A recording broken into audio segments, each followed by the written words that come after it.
Buenas tardes, bienvenidos y bienvenidas a Venezolana de Televisión en este programa especial dentro de la programación especial de Venezolana de Televisión y del Sistema Nacional de Medios Públicos sobre el tema que ocupa la atención de la humanidad y de nuestro país, el tema de la pandemia del coronavirus.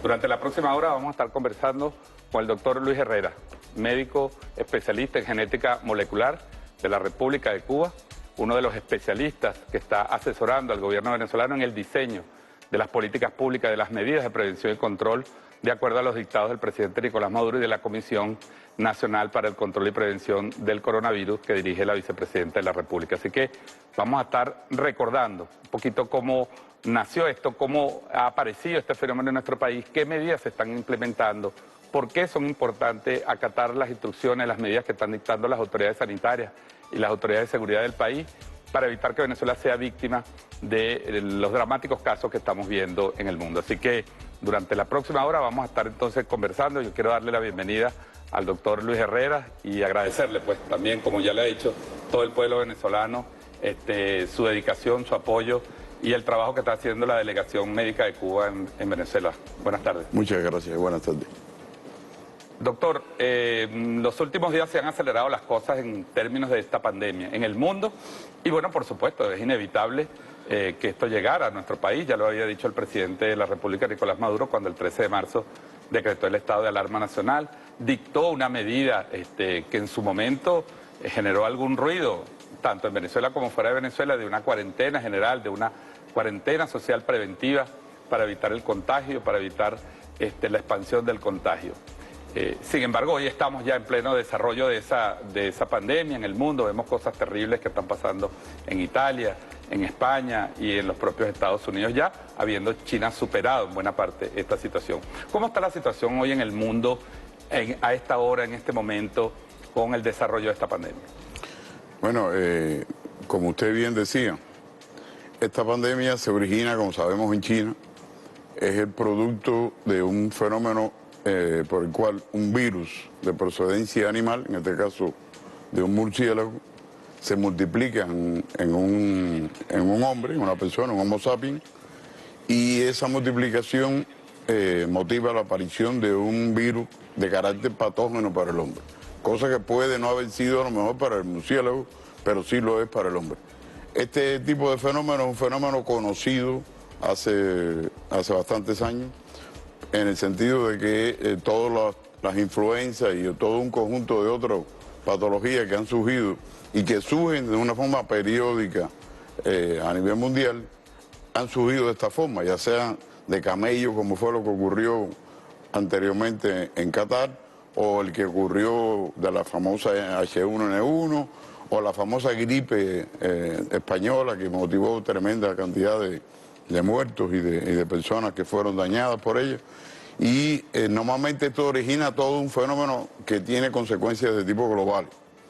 En particular, este virus es un virus altamente infectivo, lo evidencia la forma en que se propaga, que en muchos países ha resultado ser, como se dice, exponencial, o sea, no es una multiplicación lineal como la que está ocurriendo aquí en Venezuela, controlada, y eso fue lo que ocurrió, por ejemplo, en Italia, donde dos cosas se unieron y un poco la gente se confundieron. Se unió el hecho de que la población a la cual el virus tuvo acceso es una población, la mayor parte de ellos de la tercera y de la cuarta edad.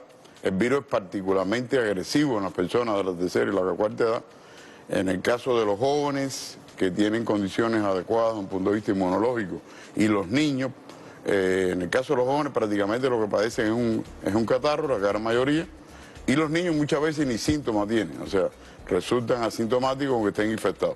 Sin embargo, son asintomáticos o tienen pocos síntomas, pero transmiten el virus, lo cual hace que es la consideración que se hacía ayer por parte del vicepresidente Jorge de que estos jóvenes no debían estar deambulando prácticamente por las calles.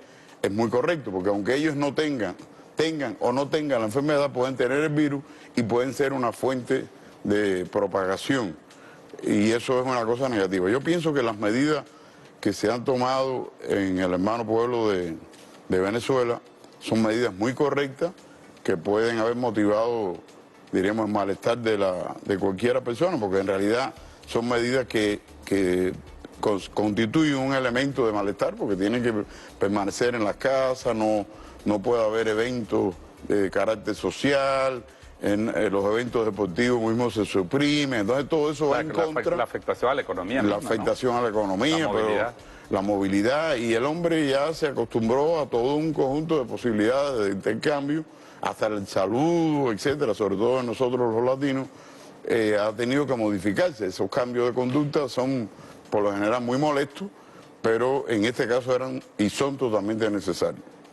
Doctor, a partir del 13 de marzo, cuando el presidente dicta pues el decreto de alarma nacional, de estado de alarma nacional, que involucra, bueno, como lo ordena nuestra Constitución, un conjunto de atribuciones en el Ejecutivo, en el Estado, para reducir precisamente el derecho a la movilidad, para poder organizar la producción, para poder poner todos los recursos económicos, logísticos, sanitarios, en función de la contención de esta pandemia. Y ha contado allí, yo quiero comenzar esta entrevista, donde vamos a estar desarrollando esta política, pero quisiera comenzar escuchando un sonido del presidente Nicolás Maduro, porque a quien voltea por primero Venezuela a ver, es un país que tiene una larga experiencia en lucha contra tragedias, contra pandemias, que tiene una industria médica y un sector de salud reconocido en el mundo como es la República de Cuba. Vamos a escuchar al presidente Nicolás Maduro para que vayamos contextualizando a dónde hemos llegado hoy y las medidas que se están tomando. Uy. Antes de ayer llegaron los especialistas más grandes que tiene Cuba en medicinas que se han aplicado exitosamente en el mundo para recuperar a los enfermos del coronavirus. Están aquí en Venezuela instalados al lado de nosotros.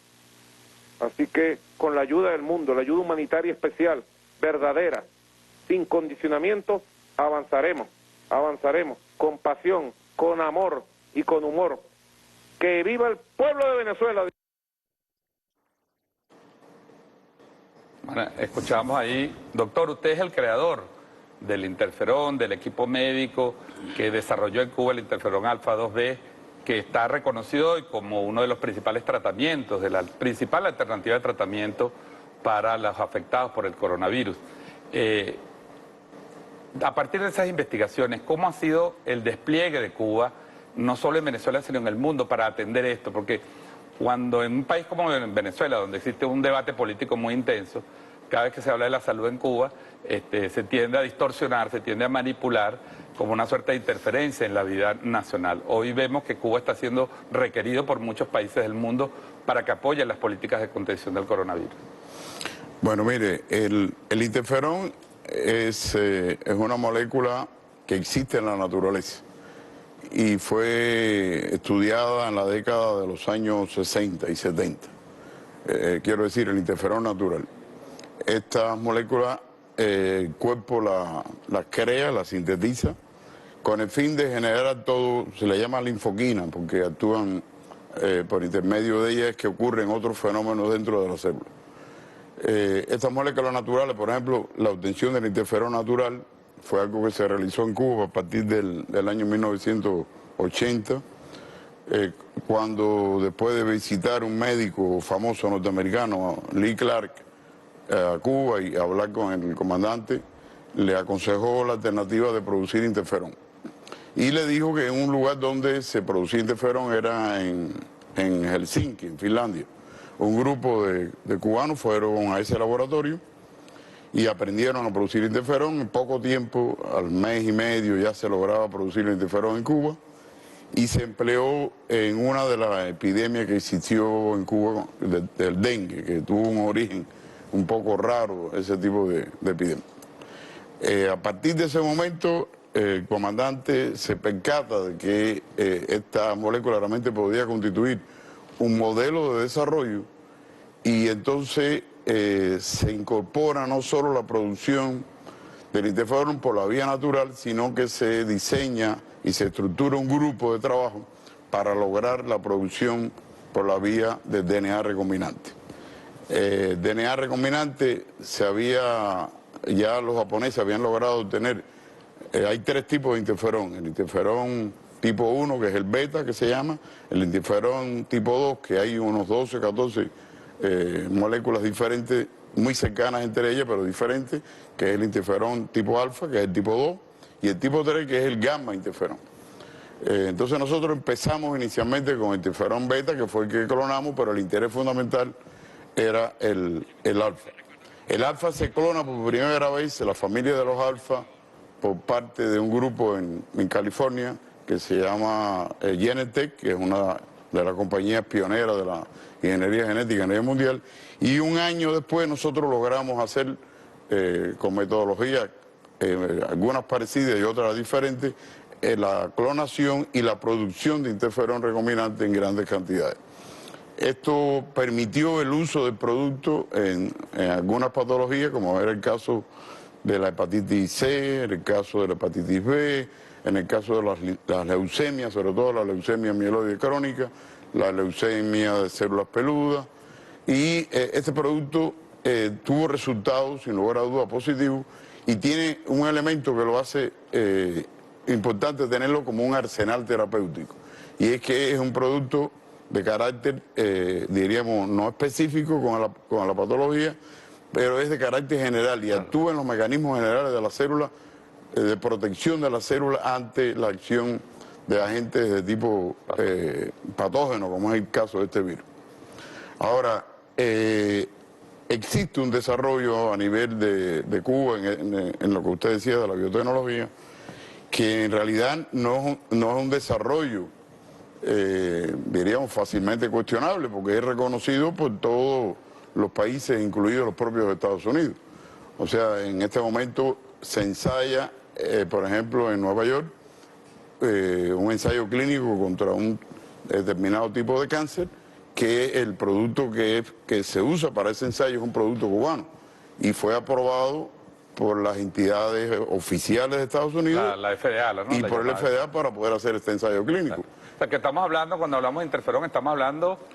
No es el interferón, esto es otra molécula. Sí, pero cuando estamos hablando del coronavirus y de los tratamientos que se están aplicando en Venezuela, son tratamientos basados en investigaciones de biotecnología, y se puede decir que son los tratamientos más capaces, pues, vamos a decir, más probados hoy en el mundo. Cuando empezó este fenómeno en Cuba, se aprobó, diríamos, una línea terapéutica, se aprobó un arsenal terapéutico de lo que existía a partir de la literatura y las experiencias precedentes, y se crearon grupos de trabajo para hacer desarrollos novedosos.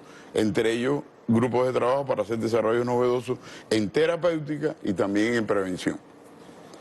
Ahora, esta labor de Cuba también se está haciendo en el caso de la colaboración, la cooperación médica que se está haciendo con Venezuela en este momento, se da en el marco también de los lineamientos de la Organización Mundial de la Salud para el ataque, para la defensa del mundo frente a esta pandemia. Vamos a escuchar también ahora al presidente Nicolás Maduro el reconocimiento que le hace a las Naciones Unidas, porque queremos un poco explicarle que aquí está, esto es producto de un trabajo de cooperación internacional donde hay muchas mentes, muchas capacidades técnicas puestas al servicio de la lucha contra el coronavirus. Vamos a escuchar al presidente Nicolás Maduro y su reflexión sobre el apoyo que está brindando la Organización Mundial de la Salud. Comunicación oficial de última hora. Naciones Unidas apoya a Venezuela oficialmente. Así que la ayuda humanitaria internacional amarrándose, llegando, avanzando, pero sobre todo dependiendo, como siempre, de los esfuerzos propios. Aprender a caminar con pies propios, a actuar con mente propia, a trabajar con manos propias. Bueno, eso decía el presidente Nicolás Maduro, es decir, hay unos lineamientos internacionales, hay una investigación internacional y todas esas cosas se están usando en este momento en Venezuela y en otros países gracias precisamente a la experiencia de Cuba. Yo le quería preguntar, ya entrando en este tema de las medidas que se han aplicado, ¿cómo le explicamos a la gente por qué es importante el tema de controlar el contacto vía la cuarentena, vía el aislamiento social general? Bueno, yo reitero, ¿no?, y lo que usted lo decía también anteriormente, las medidas que se han tomado en Venezuela son medidas muy correctas que responden al interés de la dirección política de este país de lograr lo mejor para el pueblo de Venezuela. ¿Por qué? Porque cuando se inicia esta afección que tuvo como inicio China, en lo que era la zona de Huawei.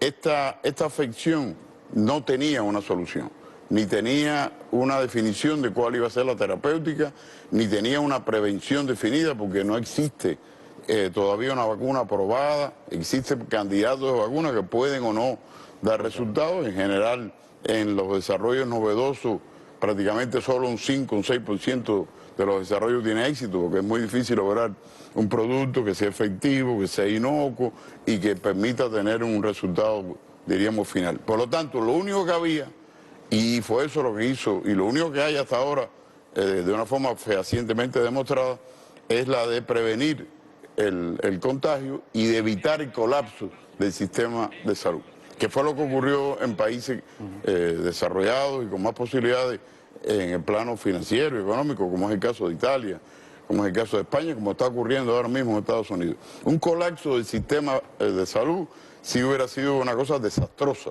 porque ahí mismo ya no hubiera posibilidad de control, el nivel de personas con posibilidades de tener consecuencias graves y hasta la muerte hubiera sido una realidad. Y sin embargo todas las medidas que se han tomado evidencia que fueron correctas, porque el número de casos ha ido creciendo, pero ha ido creciendo de una forma que no es exponencial, sino de una forma progresiva, lo cual permite que el Estado venezolano y su dirección logren un control efectivo de la epidemia. El control efectivo de la epidemia permite también ir valorando cuáles son las alternativas terapéuticas que puede tener esta afección.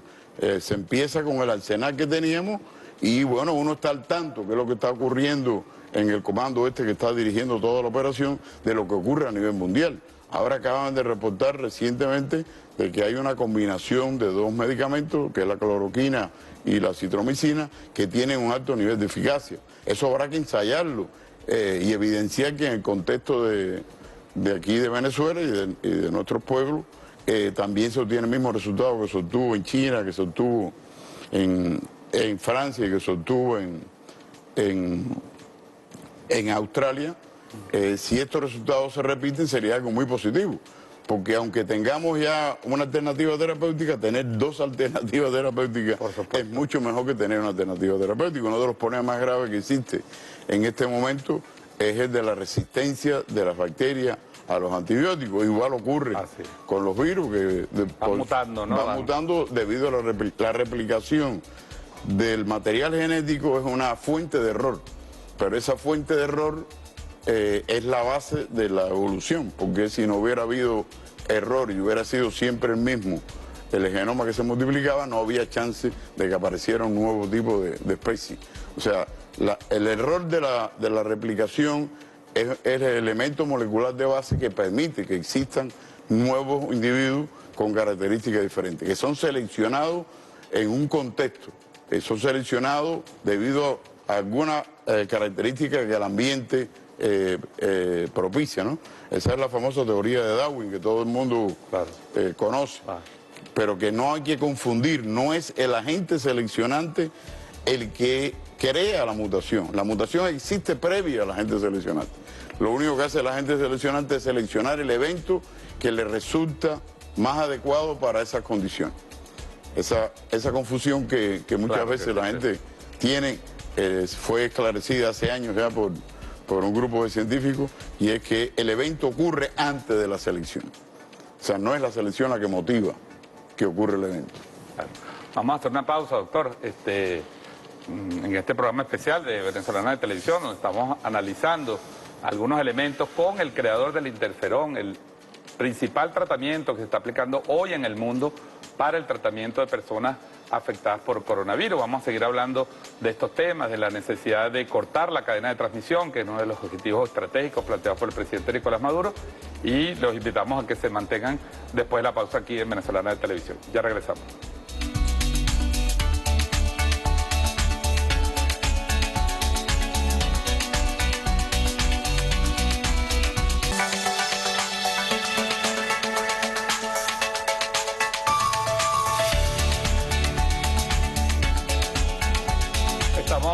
De regreso en Venezolana de Televisión, en este programa especial donde estamos conversando con el doctor Luis Herrera, médico, especialista, investigador en genética molecular, creador en la República de Cuba del medicamento interferón, que está siendo usado como tratamiento. El tratamiento en el mundo hoy que se está usando contra el coronavirus fue producido en Cuba.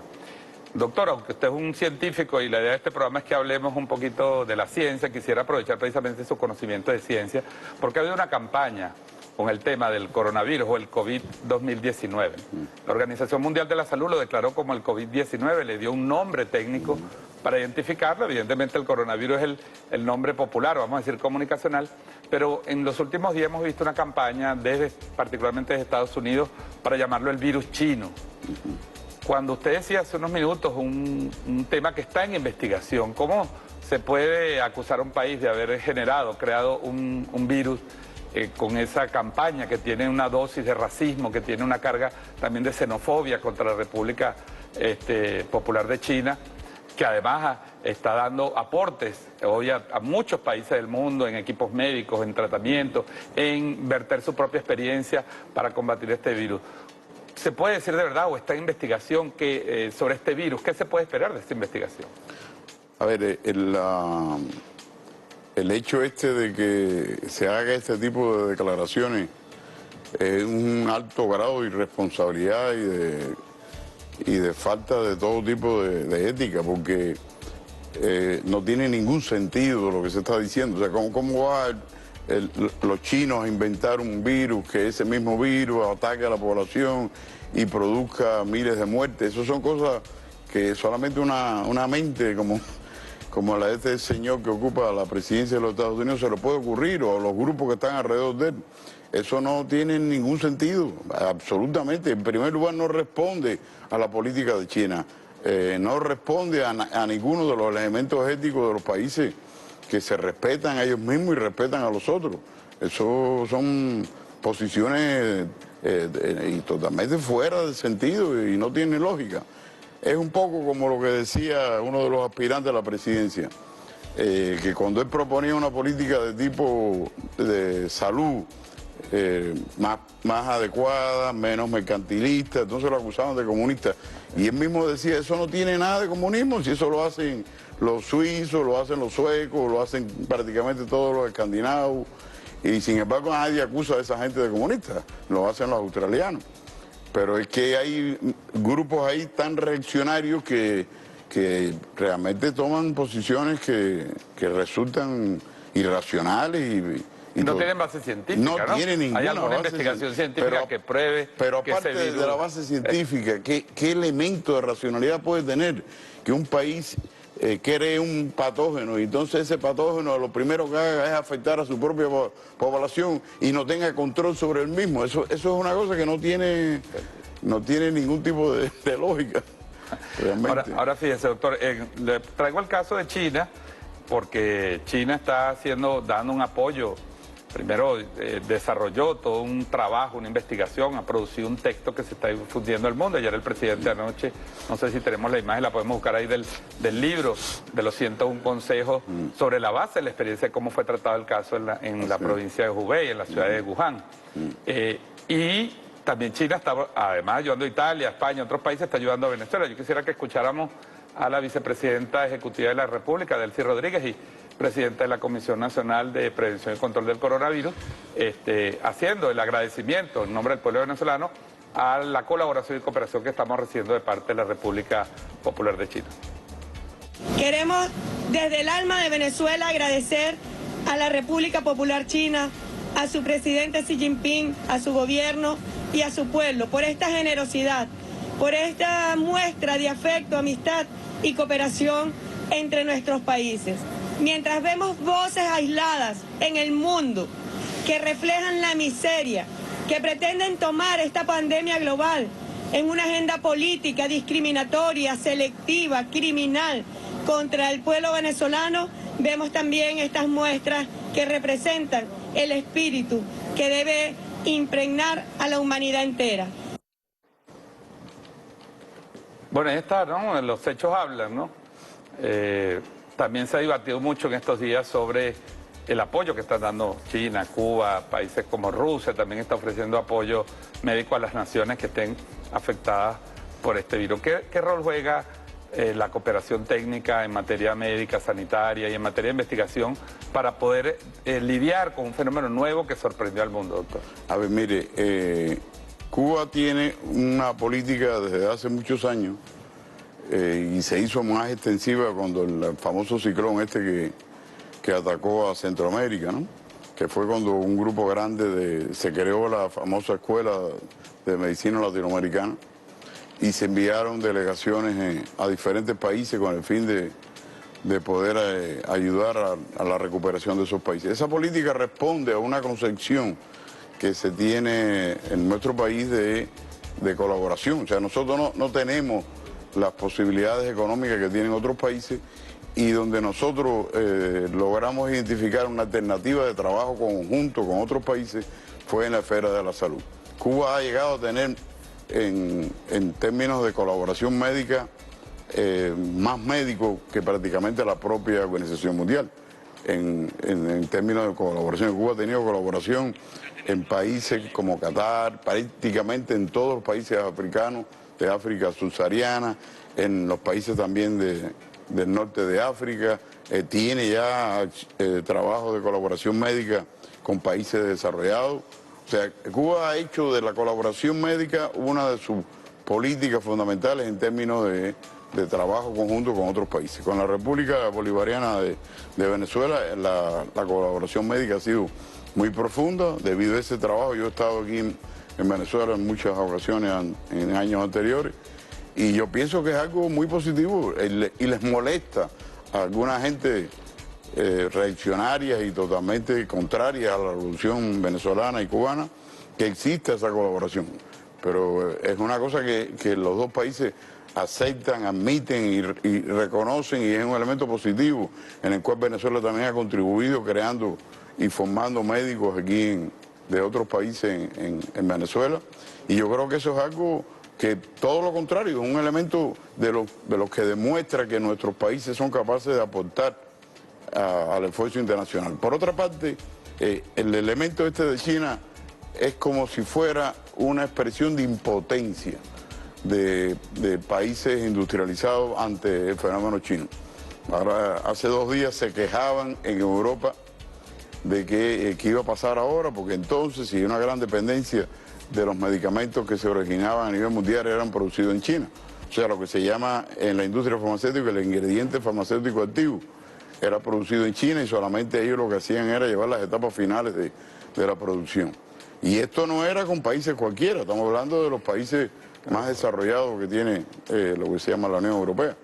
Entonces, este nivel de dependencia les ha creado, yo diría, como un sentimiento de impotencia, ¿no? Como no pueden avasallar a China porque su capacidad productiva repercute a nivel del mundo en todos los elementos prácticamente, desde la electrónica, desde las industrias pesadas, desde todo, ya no solo el espacio también es un elemento que ellos han logrado avanzar enormemente.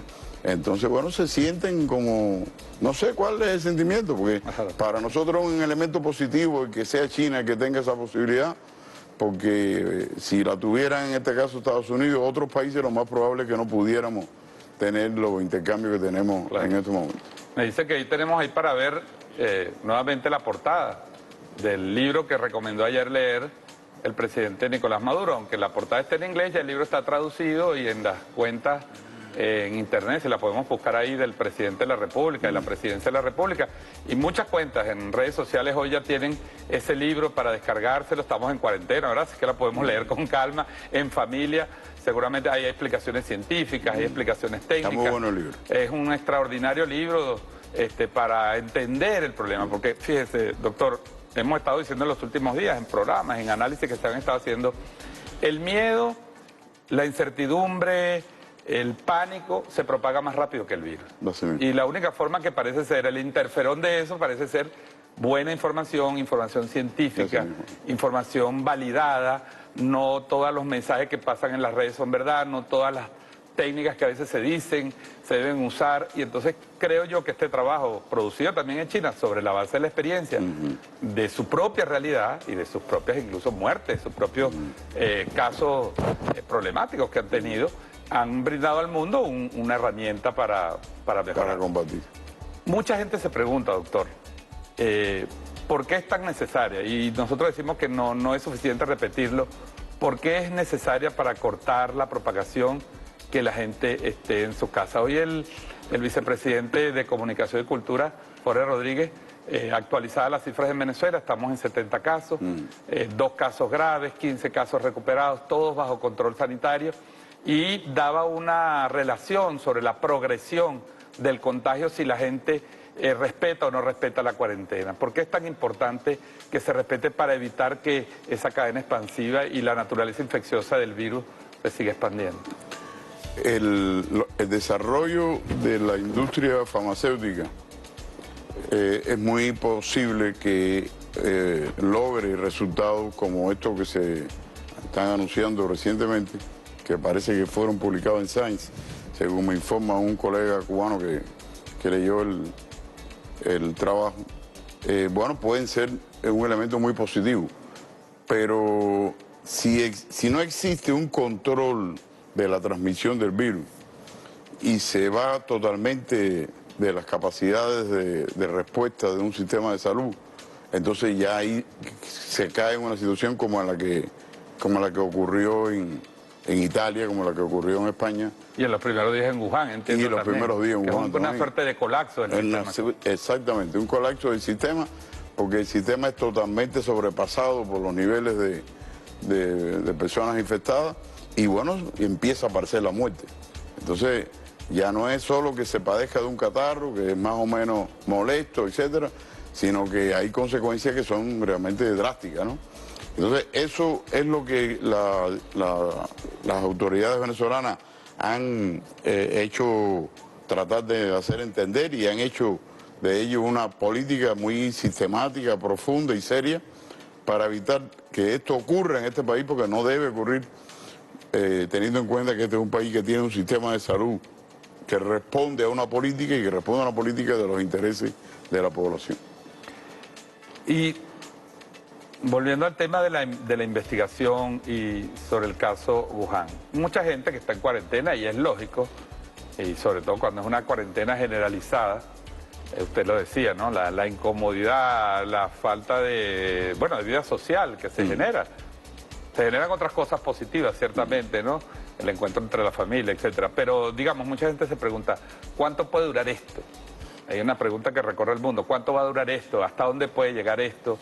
Tomando medidas, sin tomar medidas. Algunos países están reaccionando aparentemente tarde, otros países incluso todavía no han reaccionado con la fuerza que se debería hacer para alinear las políticas internacionales de salud y que el control fuese masivo, porque también un país vecino, si nosotros en Venezuela tenemos un control, pero luego tenemos una frontera muy porosa, 2.000 kilómetros de frontera, donde el presidente de Colombia cierra la frontera, empujando a la gente, dice, por trochas, donde no hay controles sanitarios, también va a afectar y va a impactar a Venezuela. Entonces la gente se está preguntando, doctor, ¿a dónde puede evolucionar la situación mundial y la situación concreta de América Latina sobre esto?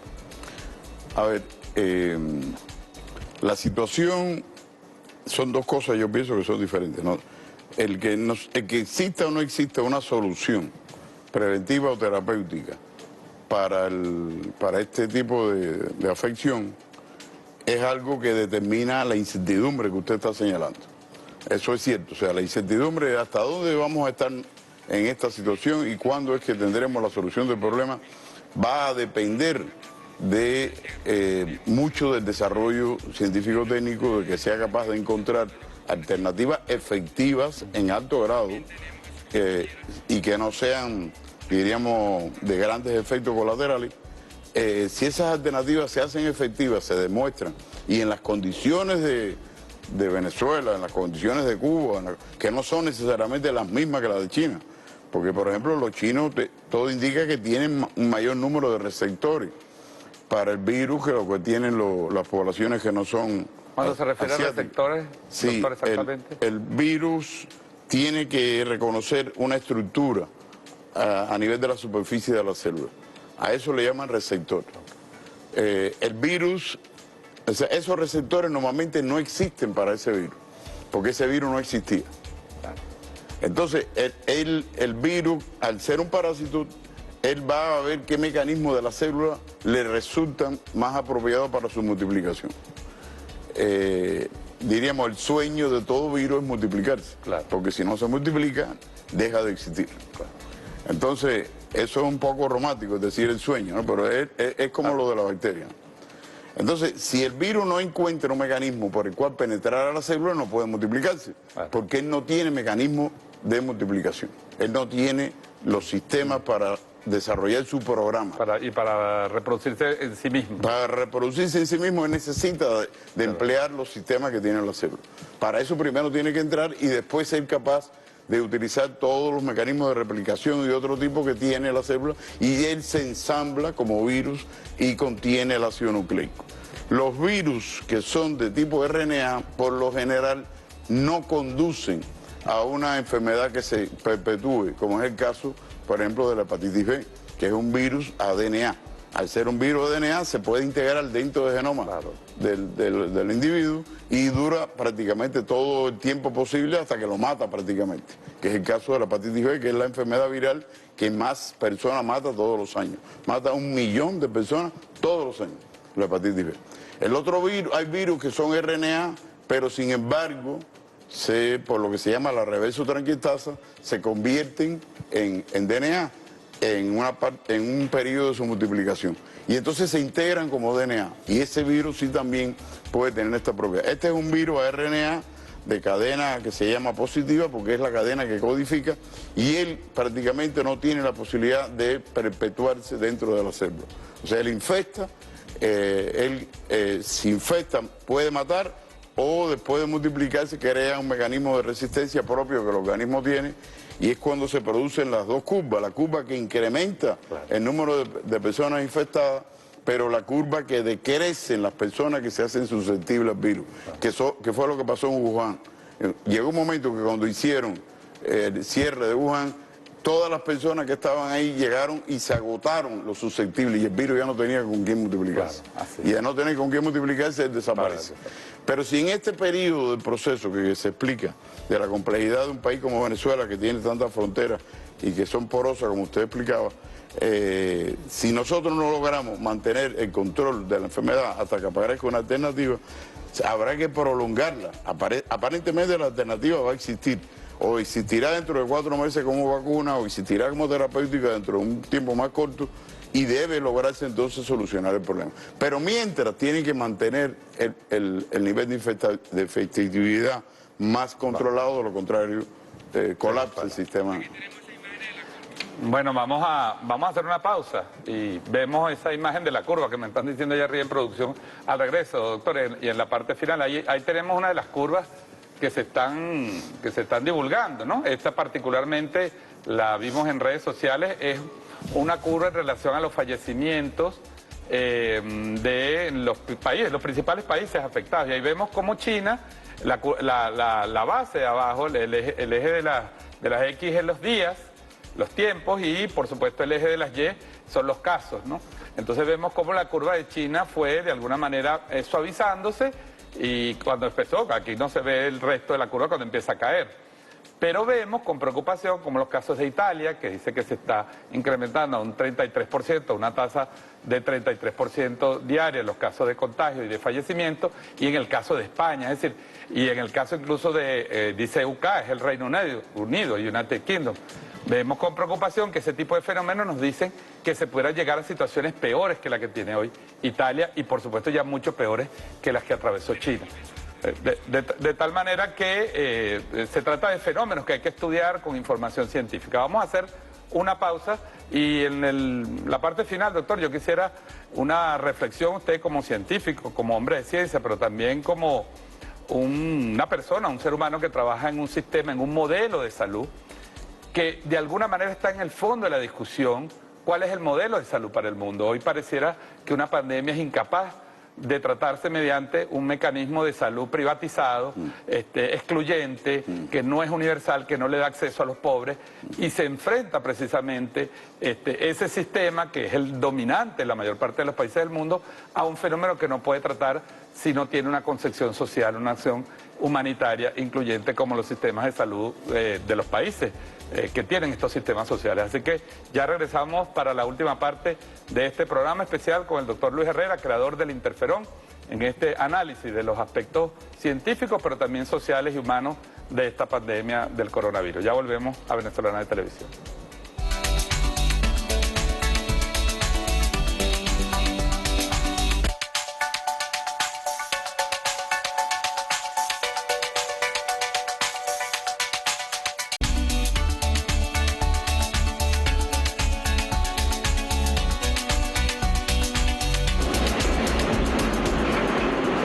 El crucero británico MS Braemar, con 5 casos confirmados del nuevo coronavirus y más de 1,000 personas a bordo, atracó el miércoles en un puerto de Cuba.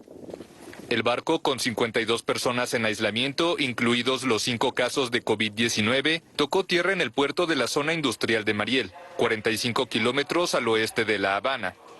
Desde la semana pasada, el barco de la compañía británica Fred Olsen Cruise Lines buscaba un puerto en el Caribe donde acostar, tras recibir el rechazo de varios países de la región. Los pasajeros del crucero comenzaron a ser trasladados desde el puerto de Mariel hacia el aeropuerto internacional José Martí de la capital. Posteriormente, desde allí, los pasajeros fueron llevados en 4 aviones con destino al Reino Unido. A diferencia de muchos países del mundo y la región, Cuba hace gala de no haber cerrado sus fronteras por la pandemia del nuevo coronavirus. La enfermedad ya deja 10 casos en la isla y un fallecido, un turista italiano de 61 años, asmático, que llegó a Cuba hace unos días con la enfermedad. El gobierno de La Habana no ha decretado cuarentenas ni suspensión de clases. Bueno, veíamos en este video, doctor, quisimos traerlo para esta parte final y hacer una reflexión sobre la discusión que hay de fondo sobre por qué algunos sistemas de salud pueden lidiar con esta pandemia y otros sistemas de salud no. Por qué algunos sistemas de salud colapsan y otros sistemas de salud y otras políticas de salud se mantienen y hacen frente, sin negar que por supuesto va a afectar a la población porque se trata de un fenómeno muy infeccioso. Desde los años 80 se le ha vendido al mundo la idea de que la salud no es un derecho, sino es un bien que puede ser privatizado. Se han reducido los sistemas de salud en el mundo, se han reducido, se han transferido al sector privado, se han buscado mecanismos para que sea el mercado el que regule los sistemas de seguro, que le cuestan muchísimo dinero a las poblaciones, a los contribuyentes de todos los países. Y están los modelos de China, el modelo de Cuba, el modelo venezolano, es decir, países que abogan por considerar su sistema de salud como un derecho humano, como un derecho a los que todos y todas tenemos acceso y que no puede ser objetivo de lucro. ¿Cómo ve usted como científico, pero también como ciudadano, como cubano, como hombre, pues que ha visto y ha dado esta lucha frente a los fenómenos de la salud en el mundo, este debate, y qué reflexión podemos hacer al respecto? Bueno, yo pienso que ese es un problema muy importante. Hay argumentos de que para que exista suficiente innovación, ese argumento es un argumento sobre todo de las compañías farmacéuticas, de los países desarrollados, sobre todo de Estados Unidos. Hay el argumento de que para que exista innovación tiene que haber una alternativa de mercado de grandes proporciones. Y entonces basan el argumento en que tiene que invertir grandes cantidades de dinero en la investigación científica para lograr esos niveles de resultados. Y por eso la gente debería pagar. Y por eso la gente debería pagar. Entonces, en realidad, cuando se analiza financieramente, la mayor parte de las grandes empresas farmacéuticas,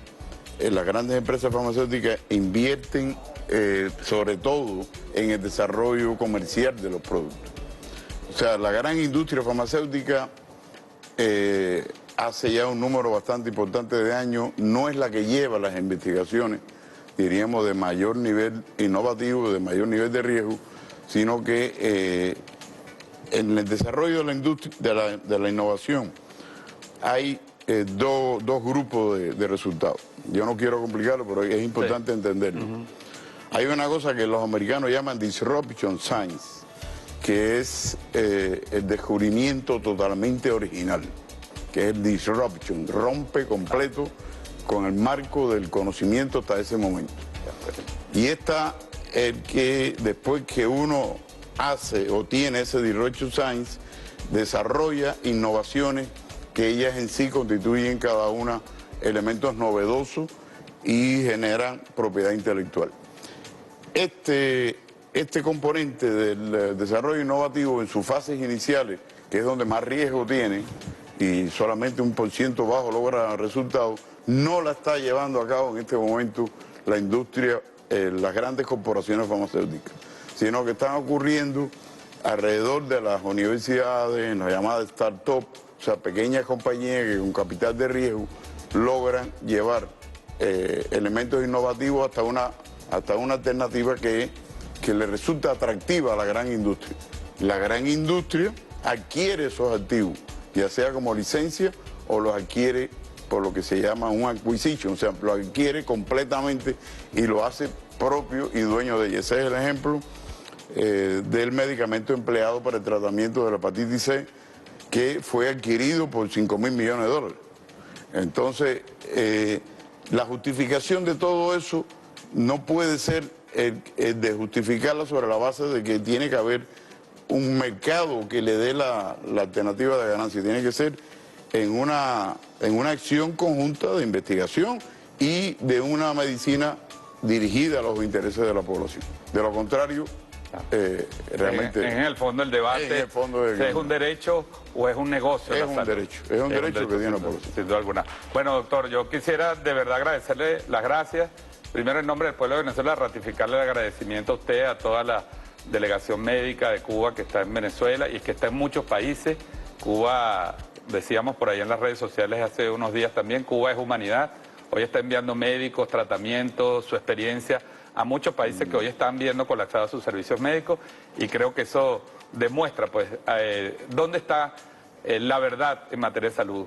Quienes trabajan por la vida, por la salud de los pueblos, y quienes, haciendo un negocio de esa vida, hoy no pueden dar respuesta a eso. Así que muchísimas gracias, doctor, por estas informaciones, por ilustrarnos a nuestros usuarios, a toda la audiencia de Venezolana de Televisión. Y bueno, los esperamos quizás en estos días de cuarentena, en otros programas donde vamos a seguir ahondando en estos temas, en la información de calidad, en la información certificada. No nos hagamos eco de esos rumores, de campañas, no politicemos el tema de salud, discutamos políticamente, ideológicamente de salud, pero no hagamos de la salud un tema para manipular, para engañar a nuestro pueblo. Hasta un próximo programa.